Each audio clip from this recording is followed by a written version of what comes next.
oportunidade que eu estou tendo aqui para compartilhar com vocês um pouquinho da minha visão sobre o Espiritismo, sobre as mensagens do Evangelho, né? E o tema proposto hoje é do capítulo 6, o Cristo Consolador, a parte do item 2, que fala sobre o jugo leve.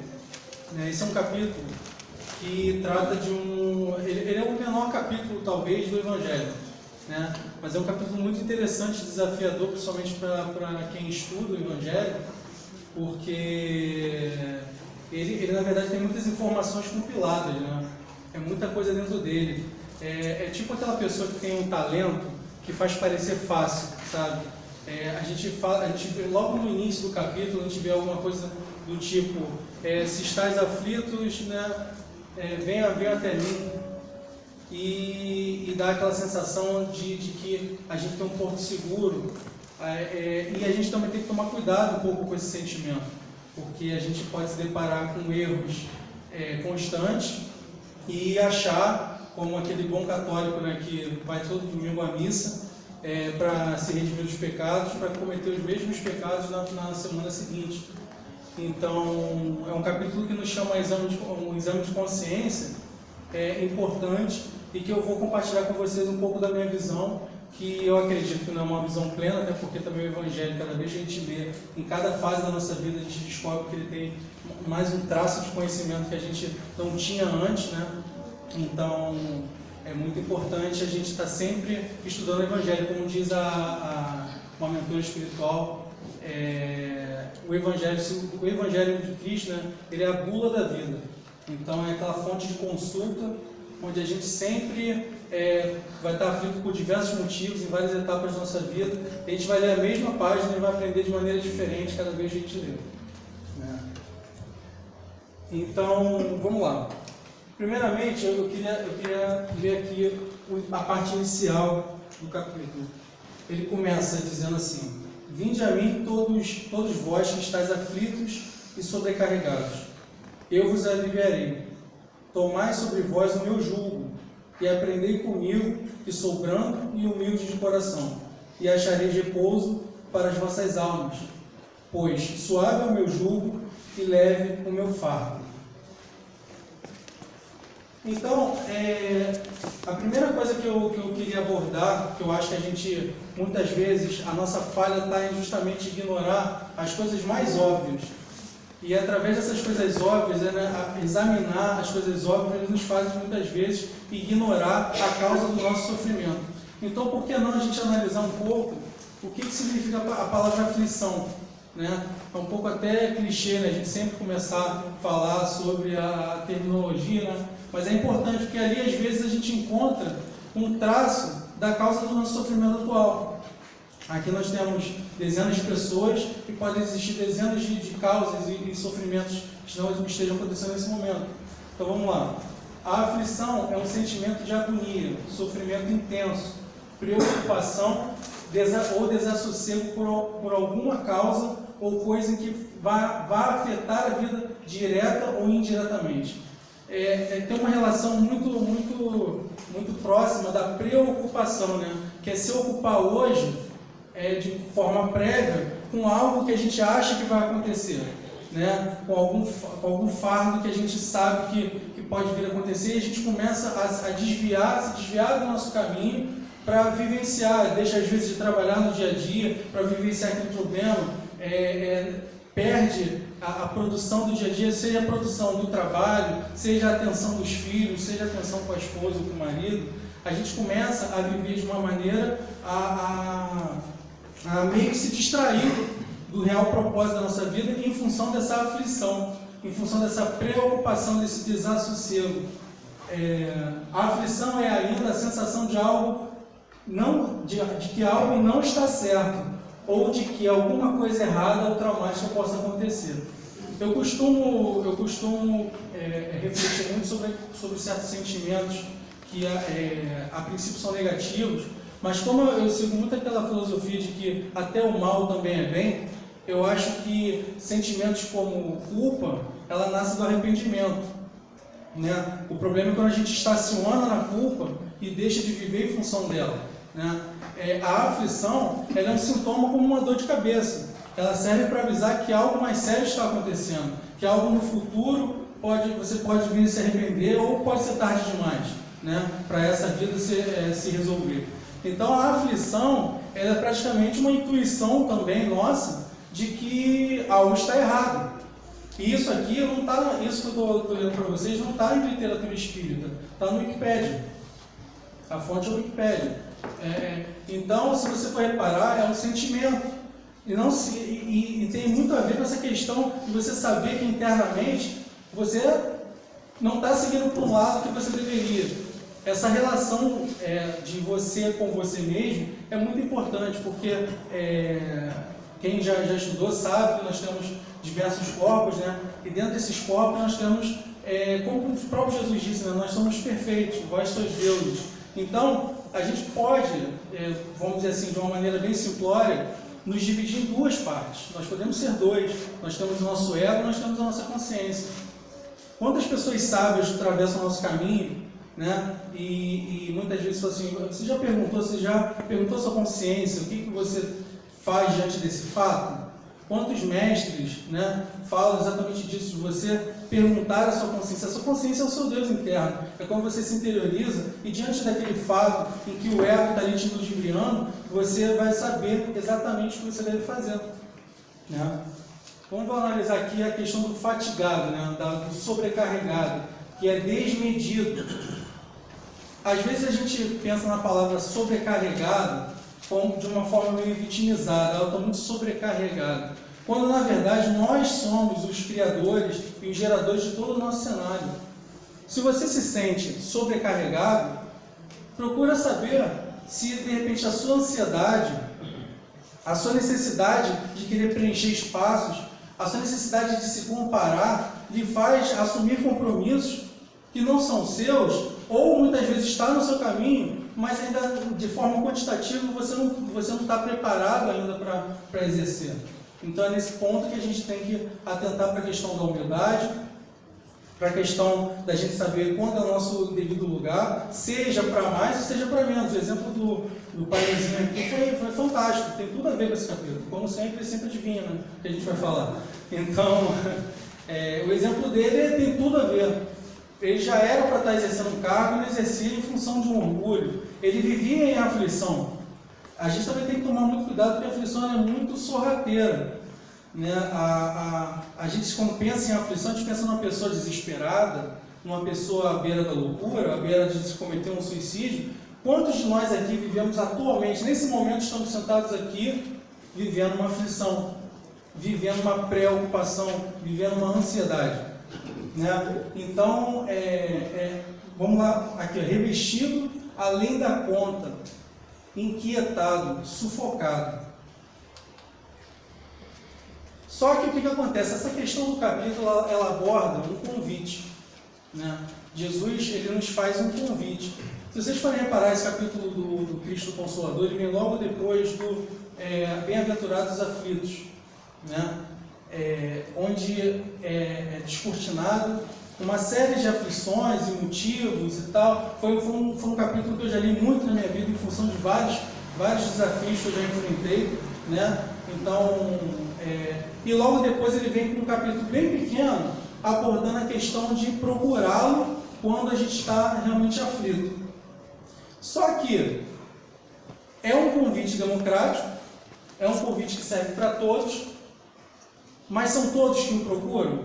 Então, na verdade, se a gente for reparar, não necessariamente esse convite ele é sim para todos, mas não no estado para todos que todos estão nesse momento.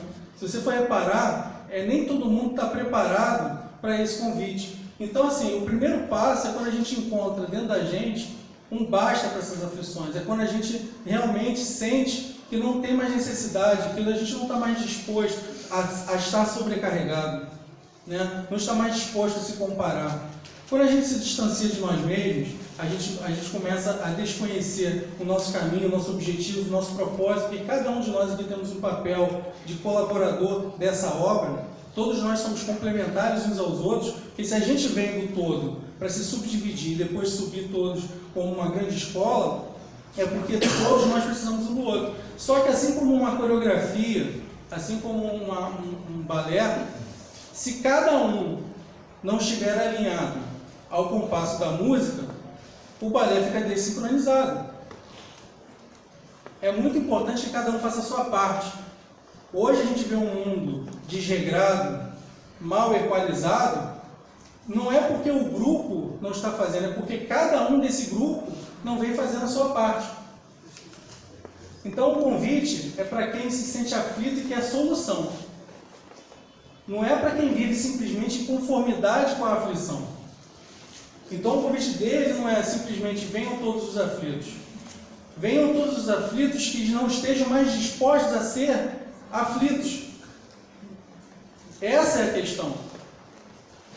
Então, por exemplo, quantas vezes a gente se depara com situações onde a gente se sente sobrecarregado, mas no momento que a gente tem a oportunidade de dar um passo adiante, de encontrar realmente essa luz, a gente simplesmente falha. Como, por exemplo, a gente tem um filho e esse filho quer alguma coisa e você está cansado do trabalho e você fala, toma logo essa bala, na hora do almoço. Eu estou dando um exemplo bem pequeno, mas se você for reparar, a vida é feita no seu dia a dia de pequenas escolhas a todo momento. Existe um termo que eu li uma vez num livro, eu nunca lembro dos livros que eu leio, peço até perdão a todos os autores. Não lembro. E que ele diz o seguinte, é um termo chamado amor-comportamento. O amor-comportamento, ele é justamente essa questão de você escolher a todo momento e perguntar à sua consciência que lado você deve seguir. São pequenas escolhas. É quando você está dentro do trabalho e você escolhe executar aquela tarefa ou deixar para amanhã. É quando você está diante do filho podendo educá-lo e fala assim, não, agora é hora de almoçar, ele vai espernear e você vai dar o seu jeito lá de fazer com que aconteça aquilo que é importante para a saúde dele, ao invés de se livrar. A gente vê hoje em dia muitos pais se livrando da educação dos seus filhos e, na verdade, tendo que carregar esse se livrar, viver em conformidade com essa aflição até se tornarem adultos, porque a necessidade pode até mudar, mas o mimo continua. A necessidade do adulto vai ser diferente da criança. Criança quer uma bola na hora do almoço. Ele adulto, ele vai querer alguma coisa que não está em conformidade com aquela idade, ou com o preparo dele, com a maturidade dele, ele simplesmente quer. Certo? Então, esse convite, só há uma forma de aceitar esse convite. Não tem outra maneira. Jesus, se vocês forem reparar, o Evangelho, ele nos convida sempre à atividade. A fé, ela tem a ver com ação. Ela não tem a ver com passividade, ela não tem a ver com contemplação do que é bonito. Errados somos nós quando a gente pega o Evangelho e apenas acha bonito aquelas palavras que estão ali escritas. Se a gente não colocar em prática, de nada vale sentar nessa mesa, escutar o Pai Luizinho, vira, gira. Aquilo que ele falou ali é fundamental. Não adianta ser visto pela sociedade como um fanático que está todo santo dia na cabana, mas não executa nada no seu dia a dia. Feliz é aquele que não está atrelado a nenhuma religião, mas faz caridade, vivencia o Evangelho, sem necessariamente dizer que é o Evangelho, mas ele vivencia o amor ao próximo. Então, qual é essa única forma de você aceitar esse convite? É mergulhando tudo dentro de si. Não há outra maneira. Você não vai buscar o que há de melhor para você no outro, no externo. É sempre mergulhando. Jesus, quando dá esse convite, vinde a mim, ele não está do outro lado daqui, ele não está ali naquele quadro, ele não está no externo, ele está dentro de você. Ele é apenas um representante do Pai. Ele fala muito da questão do jugo leve, ele fala muito da questão da lei, ele é um representante da lei divina. E é de lá que ele te aguarda, é lá de dentro. Então, a chave para essa questão toda é a reforma íntima. Sem reforma íntima, não há como estar apto para aceitar esse convite. Você vai ser apenas mero espectador de frases bonitas do Evangelho. Então vamos lá, comece não ignorando as pequenas e fundamentais decisões do dia a dia. É aquilo que eu estava falando agora há pouco.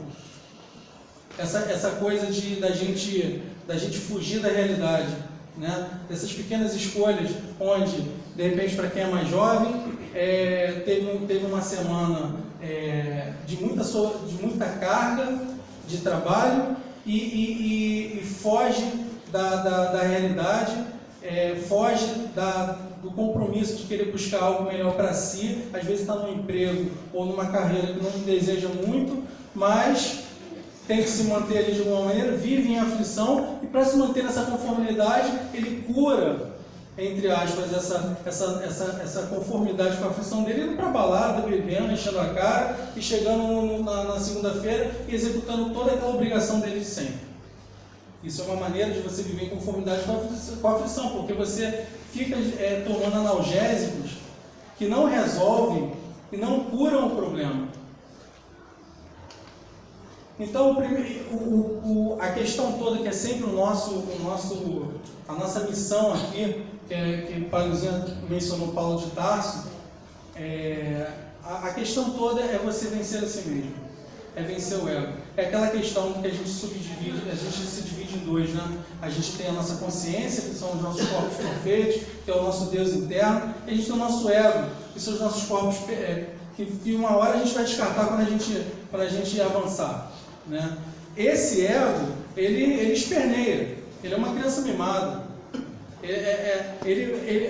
Quando a gente começa a seguir o que é certo pra gente, quando eu digo pra gente, é aquele negócio, né? Cada um tem o seu caminho, é o que eu falei, cada um tem a sua trajetória aqui, a sua missão aqui. Quando você descobre, você vai descobrir também que há ali naquele caminho muito trabalho, muito esforço. E aí o ego, ele gosta do conforto, da zona de conforto. Ele não quer que você se sacrifique, porque ele também tem a sua autoproteção. Ele sabe que uma hora vai ser descartado. Ele não é para sempre. Né? Então a gente tem que enfrentar o ego com coragem. Não tem como. A ausência de si mesmo é o que alimenta esse devorador de sonhos. Quando você se distancia do seu interior para viver apenas o externo, é quando você está alimentando ali, uma criança mimada que vai querer sempre que você continue daquela mesma maneira. Ele não quer que você evolua. Então, coragem é a vestimenta mais adequada para o encontro do Mestre Jesus. Não tem jeito. A gente tem que quando a gente chega ao ponto de analisar que nossas aflições não valem mais a pena, isso é só uma constatação inicial. O próximo passo é o trabalho. E só Deus sabe, cada um de vocês aqui sabe dos seus próprios defeitos, sabe das suas próprias más inclinações. Já tenho certeza que a maioria daqui que eu vejo, que são pessoas mais maduras, já tentaram e continuam tentando lutar contra aquela má tendência. Como é difícil. A gente sabe, a gente pode estar aqui concordando com essa visão, né, que eu estou trazendo, mas quando a gente vai da porta da casa para fora e a gente se depara com os tais estímulos, a gente sabe o quanto é difícil. A gente não sabe o quanto esse monstro aqui ele fica grande. É incrível como pequenas coisas simplesmente nos fazem nos boicotar, e quando a gente vê, a gente está errando tudo de novo, causando sofrimento para nós mesmos e para quem está ao nosso redor. Né? O Paulozinho falou aqui muito da questão do outro, né, que está próximo e tal, mas não tem como a gente cuidar do outro, pensar no outro distante de si mesmo. Não tem como a gente cuidar do outro se não está preparado para cuidar de si. Jesus não está nos oferecendo um colinho. Desculpa aqui que acabou pegando a parte mais clara. Ele não está oferecendo para a gente um colinho. Eu antigamente, quando eu era mais novo, quando eu lia eu sempre fiz essa questão da leitura aleatória, né? Estou passando por uma determinada situação, pego o Evangelho, faço uma oração, pego lá, e isso eu faço desde muito novo. E aí, às vezes caía esse capítulo, e aí me dava um certo alívio, sim.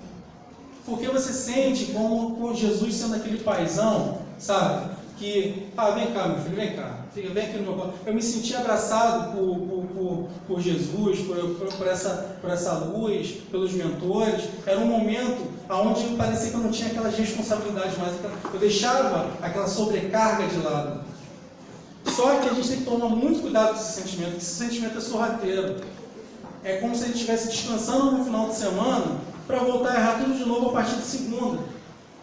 A gente tem que tomar muito cuidado com esse sentimento de que Jesus está dando um colo para a gente dar uma descansada de tudo aquilo que a gente está vivendo. Porque não adianta, a gente vai sair do colo de Jesus, vai voltar para a vida e vai encontrar os mesmos problemas que nós somos nós mesmos que causamos.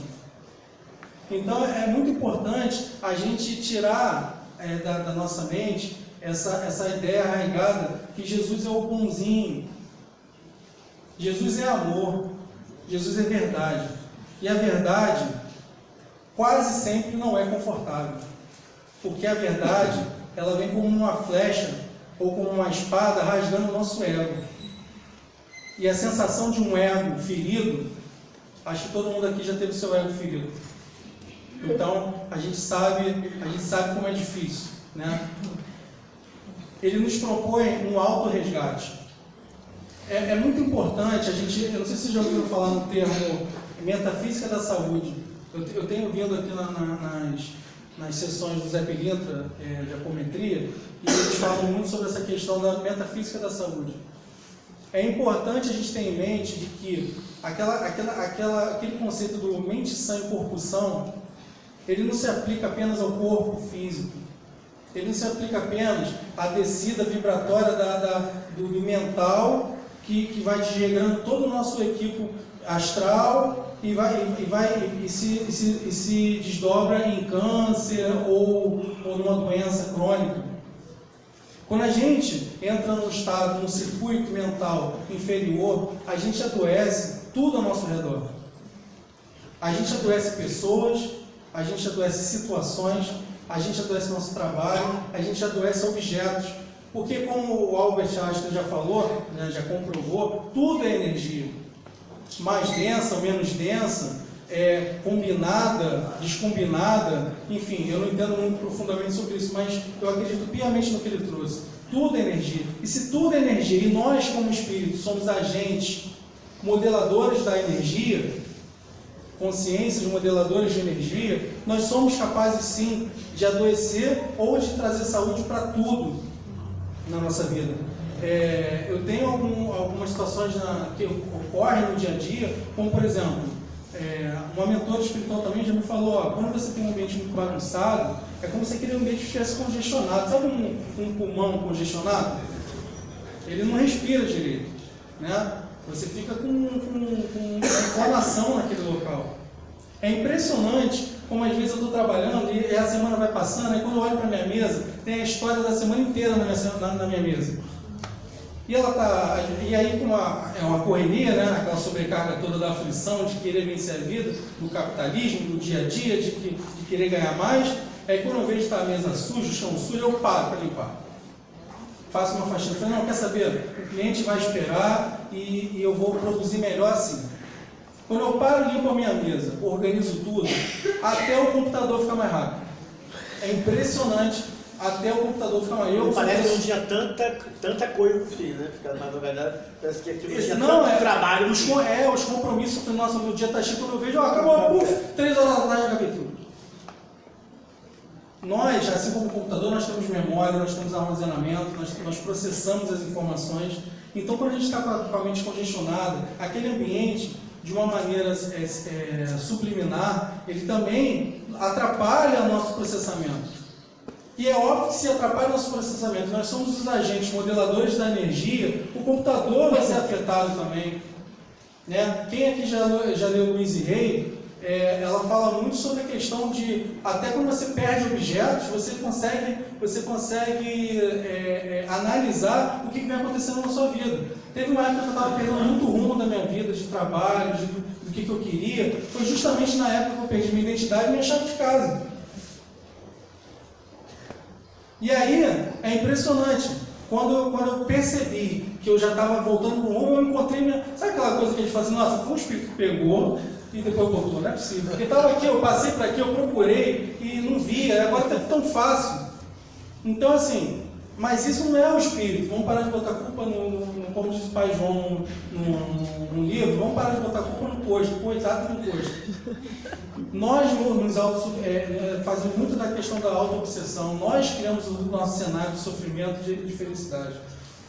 Então, isso tudo aqui é o seguinte, não adianta olhar para essa coisa tão bonita do Evangelho, para esse capítulo tão singelo, para esse capítulo que traz realmente um alívio espiritual, nos traz também essa sensação de renovação, nos traz essa sensação de que a gente pode recomeçar a todo momento, basta a gente se arrepender, basta a gente olhar para trás, fazer uma autoanálise e olhar, vigiar e bola para frente, tudo bem, mas nada disso vai acontecer de maneira efetiva se a gente não se comprometer de verdade com a nossa reforma íntima, de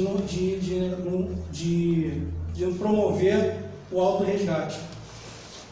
Vamos analisar a proposta com verdade. Aí tem a parte do Evangelho que ele diz: entretanto, Jesus estabelece uma condição para a sua assistência e a felicidade que promete aos aflitos. Essa condição está na lei por ele ensinada. É aquilo que eu falei, não existe o Jesus bonzinho, existe o Jesus justo, o Jesus que traz a verdade da lei divina que está acima dele. Quando ele diz, eu sou o caminho e a verdade, ele não está dizendo que ele é a verdade, ele está dizendo que ele é o caminho. Ele é o grande governador do nosso planeta, ele é o grande governador da humanidade, dessa escola que a gente está vivendo aqui todo mundo junto, né? Seja de qualquer religião, qualquer parte do mundo. Então, ele é o mestre maior, mas ele não é Deus, ele não é a verdade, ele é o caminho. Então ele vem nos ensinar através do Evangelho. Por isso que ele diz que o jugo dele é leve, porque na verdade ele está alinhado com a lei. E para a gente conseguir obter esse alívio, só que permanente, é necessário que a gente faça essa busca constante, porque não existe ele dar esse alívio sem condição nenhuma, sem que seja dado algo em troca, né? Sem que seja dado o sacrifício de querer colaborar com a obra divina, colaborar com a evolução humana sua e do seu próximo. Seu jugo é leve porque ele é brando e humilde, mas somente com consciência e ética lapidados somos capazes de absorver como leve as provas necessárias. O Pai Luizinho deu aquele exemplo lá, que tem tudo a ver com isso que está aqui escrito.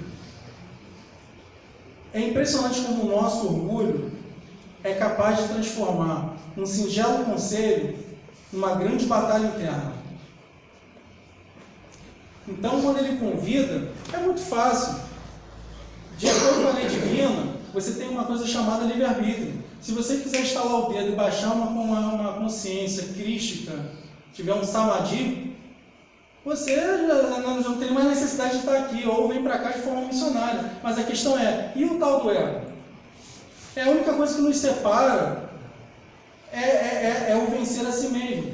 Então, as provas, né, a lei, ela é pesada para quem é rebelde. A lei, ela parece uma escravidão para quem, na verdade, é escravizado pelos seus vícios. O desregramento dá uma falsa sensação de que nós somos livres. Só que, na verdade, se você for reparar, seja para o bem ou para o mal, a gente sempre é disciplinado. Se a gente for reparar, quantos anos a gente leva para ficar com sobrepeso? Para ficar gordinho? Leva anos. Disciplinadamente, depois do almoço, eu como uma barra de chocolate. Eu levo todo final de semana um bolo de chocolate para casa. Eu vou na casa da minha mãe. Você disciplinadamente, só que de maneira instintiva, você faz algo de errado, algo de ruim para você mesmo, para a sua saúde mental e física.